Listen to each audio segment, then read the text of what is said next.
Good afternoon, dear students. Previous class we learned about unification of Germany and the role of the Ottoman Bismarck and even as well as the role of the Prussia in the process of national unification. Today's class, dear students, we are going to trace briefly about the unification of Italy. Unification of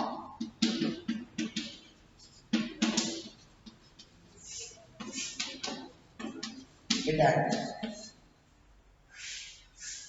So, dear students, the condition of the Italy also the same like Germany only. So, Italy too had a long history of political fragmentation. So ಹೇಗೆ Germany ಅದು ಹರಿದು ಹಂಚು ಹೋಗಿತ್ತು so ಇಟಲಿಯ ಪರಿಸ್ಥಿತಿಯು ಸಹ the same so Italy also too had a long history of political fragmentation. So Italians were scattered over several dynastic states as well as the multinational Habsburg Empire. So the condition of the Italy. So it was actually scattered over several dynastic states as well as the multinational Habsburg Empire. See, during the middle of the 19th century, during the middle of the 19th century, Italy was divided into seven states. Italy was divided into seven states.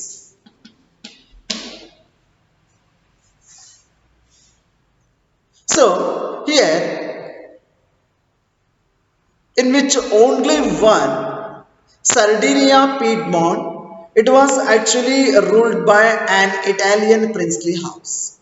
So ಈ ಒಂದು ಏಳು ರಾಜ್ಯಗಳು ಏನಿದ್ವಲ್ಲ ಅಥವಾ state ಏನಿದ್ವಲ್ಲ ಇದರಲ್ಲಿ ಒಂದೇ ಒಂದು that is ಸರ್ಡಿನಿಯಾ ಪೀಡ್ಮಾಂಟ್.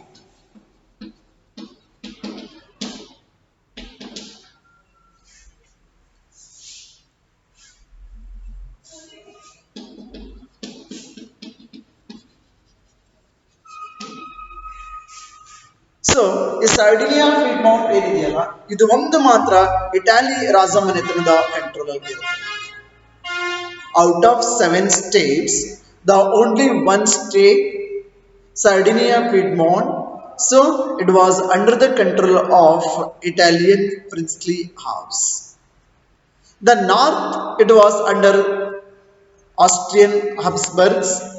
The north of the Italy it was actually under the control of the Austrian Habsburgs, and the center it was ruled by the Pope, and the southern regions were under the domination of the Bourbon kings of Spain.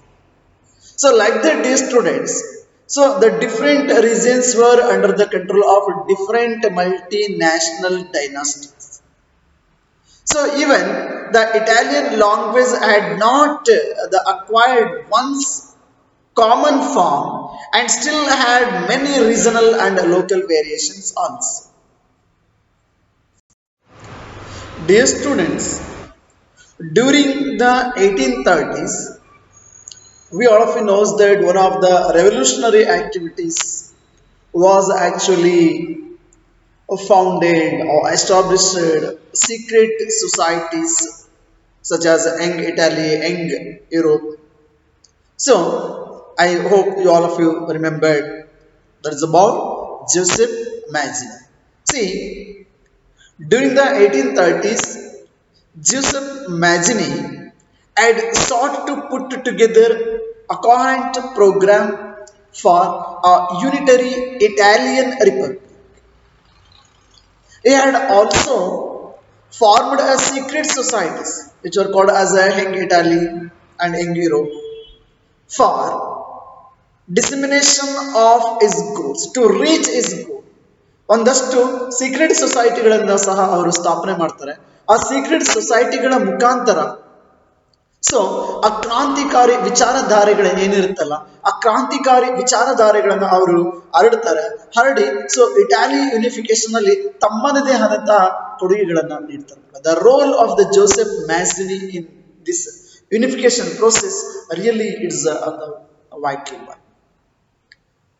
So dear students, the failure of revolutionary upsprings both in 1831 and 1848. So ಏನಾಗುತ್ತೆ ಆಗಿದ್ರೆ, the failure of revolutionary upsprings both which were taken place in 1831 and as well as in 1848, that mean that the mantle now fell on Sardinia Piedmont under its ruler King Victor Emmanuel II. So the head of the Italian princely house, the king, was controlled the Sardinia Piedmont, was King Victor Emmanuel II. So he was trying to unify the Italian states through war. So ಯುದ್ಧಗಳ ಮುಖಾಂತರ ಈ ಒಂದು unification of Italian or this the process of this national unification that conducted or achieved through wars. In the eyes of ruling elites of this region, a unified Italy offered them the possibility of economic development and political dominance. So the chief minister Cavour, the chief minister Count Cavour, who led the movement to unify the regions of Italy, was neither a revolutionary nor a democrat. The role of the Count Cavour was the chief minister. That is also very much important, and he was followed the different methods to unify the different regions of Italy. Neither revolutionary nor democrat. And like many other wealthy and educated members of the Italian elite, he spoke French much better than he did Italian. And also, dear students, it was achieved that through a tactful diplomatic alliance with France engineered by Cavour. It was followed a tactful diplomatic alliance with France also. So under the guidelines of the Cavour, Sardinia Piedmont succeeded in defeating the Austrian forces in 1859. So 1859 ಅಲ್ಲಿ Sardinia ಪಿಡ್ಮೌಂಟ್ ಏನ್ ಮಾಡುತ್ತೆ ಅಂದ್ರೆ ಮಕ್ಕಳ, so Austrian forces ಅನ್ನ successful ಆಗಿ ಅವರು ಅದನ್ನ defeat ಮಾಡ್ತಾರೆ, ಸೋಲಿಸ್ತಾರೆ. And apart from regular troops, a large number of armed volunteers under the leadership of Joseph Garibaldi joined the fray. This is also the another one major plus point in this national unification of Italy. Apart from the regular troops, so the large number of volunteers, those who are joined under the leadership of Joseph Garibaldi, they were joined the army themselves. And also, dear students, in 1860 they marched into South Italy and the kingdom of the two Sicilies, and succeeded in winning the support of the local peasants in order to drive out the Spanish rulers from that region. So they were entered the kingdom of the two Sicilies, and they were succeeded in winning the support of the local peasants in order to drive out the Spanish rulers. In 1861, Victor Emmanuel II, he was proclaimed King of United Italy. So please keep it in your mind. So in 1861, Victor Emmanuel II, he was proclaimed as a King of United Italy. However, dear students, much of the Italian population, among whom rates of illiteracy were very high, remained blissfully unaware of liberal nationalist ideology and so on so things. The peasants Moses who had supported Garibaldi in southern part of the Italy had never heard about Italia and they believed that La Talia was Victor Emmanuel's wife. So ಹೀಗೆ Joseph Garibaldi ಮತ್ತೆ southern part ಅಲ್ಲಿ ಇದ್ದಂತಹ ಒಂದು local ಜಮೀನ್ದಾರರು ಮತ್ತೆ so ಆ ಒಂದು ರೈತರ ಸಹಾಯದಿಂದ ಸ್ಪ್ಯಾನಿಷ್ ರೂಲರ್ಸ್ ಅನ್ನ ಅಲ್ಲಿಂದ ಹೊರಗಟ್ಟಲಿಕ್ಕೆ ಸಹಾಯ ಆಗುತ್ತೆ. So in this way they were completed the process of national unification of Italy, which was divided into 7 states under the leadership of Count Cavour, Garibaldi, and they were proclaimed in 1861. Victor Emmanuel was the king of Sardinia Piedmont as the emperor of United Italy. I hope, dear students, you all of you understood about this. Now, let us discuss about the strange case of Britain. How the Britain it was emerged as the modern nation state, the formation of the nation state. Now, let us discuss about the Britain case.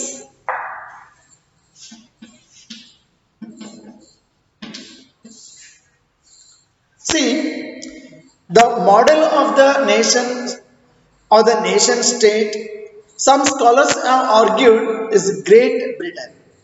In Britain, the formation of the nation state, so that was not the result of a sudden upheaval or a revolution. That was not the sudden result. That is about the modern nation of the great, the formation of the Great Britain. So it was the result of a long drawn out process. ಈ great Britain ಆ ಒಂದು ನಿರ್ಮಾಣ ಏನಿದೆಯಲ್ಲ ಅಥವಾ the formation of the great Britain, so it was not the result of A sudden upheaval or revolution. It was the result of a long drawn out process.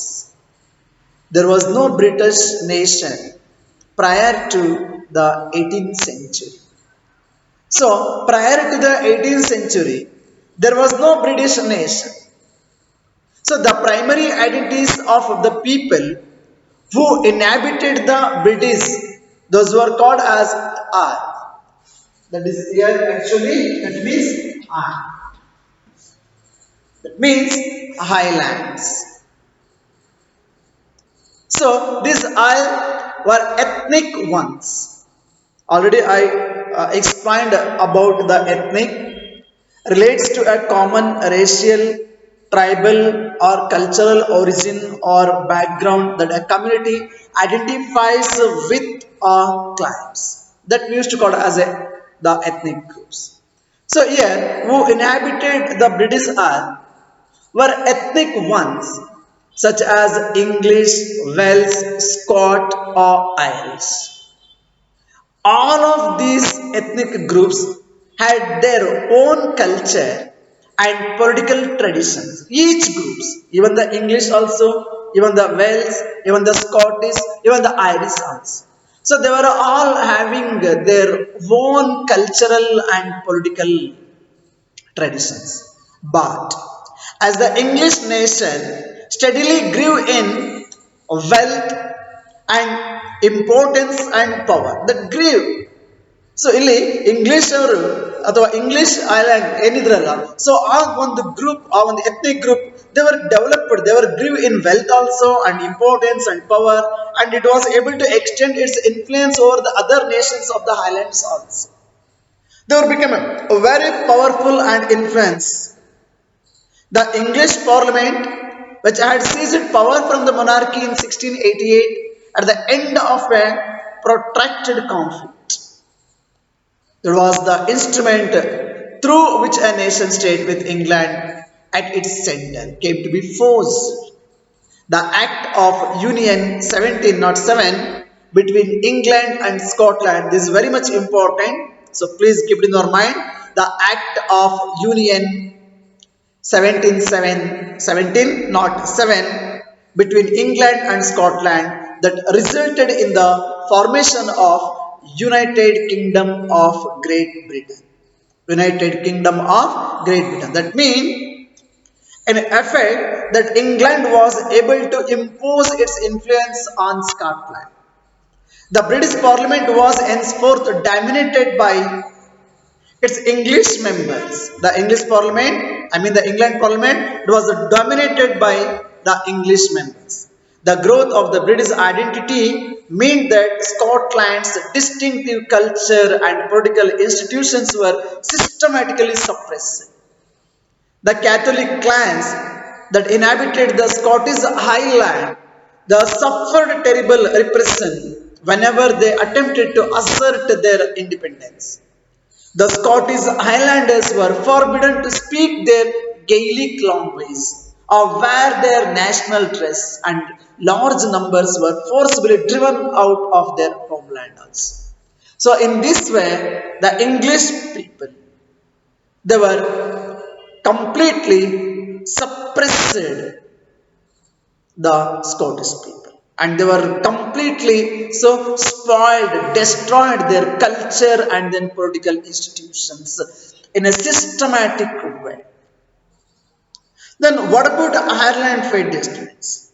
See, Ireland suffered a similar fate.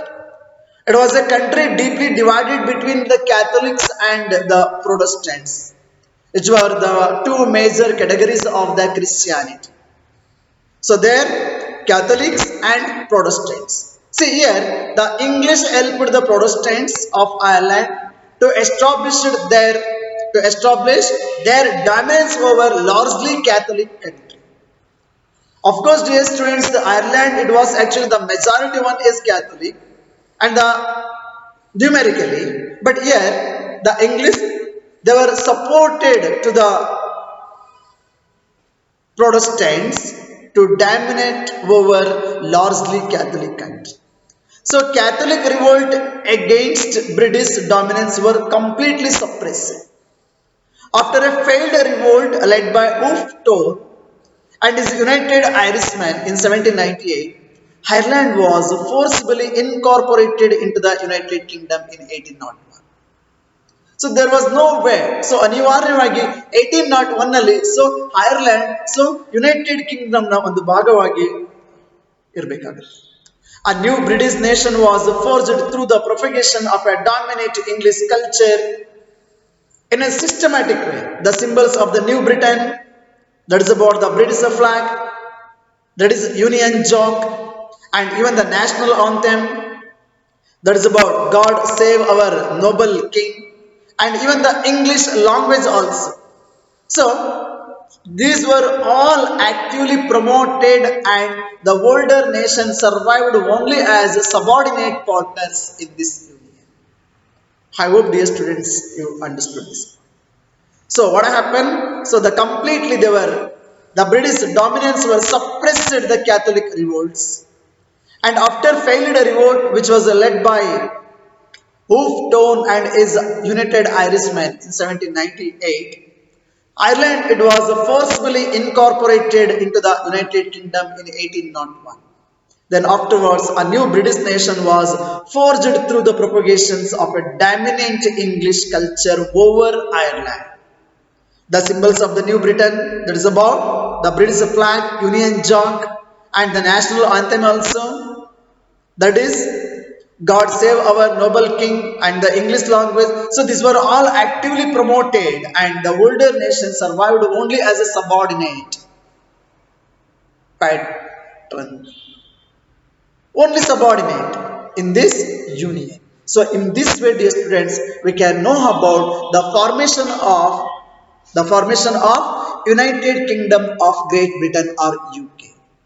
What we are seeing the present UK, actually this was as the modern state, but before, when we are studied the formation of this nation state or the modern Britain, or what we call as the UK or United Kingdom of the Great Britain, so it was also not a result of a sudden revolution, it was actually the result of a long drawn out process. I hope, dear students, you are able to understand are able to follow, and even I requesting you. So regarding these two topics about the unification of Italy and the unification of Germany, and even the formation of the Britain, or any topics of this whatever I taught, if you have any doubts, so please you can call me, or you can try to clear your doubts by calling or by messaging.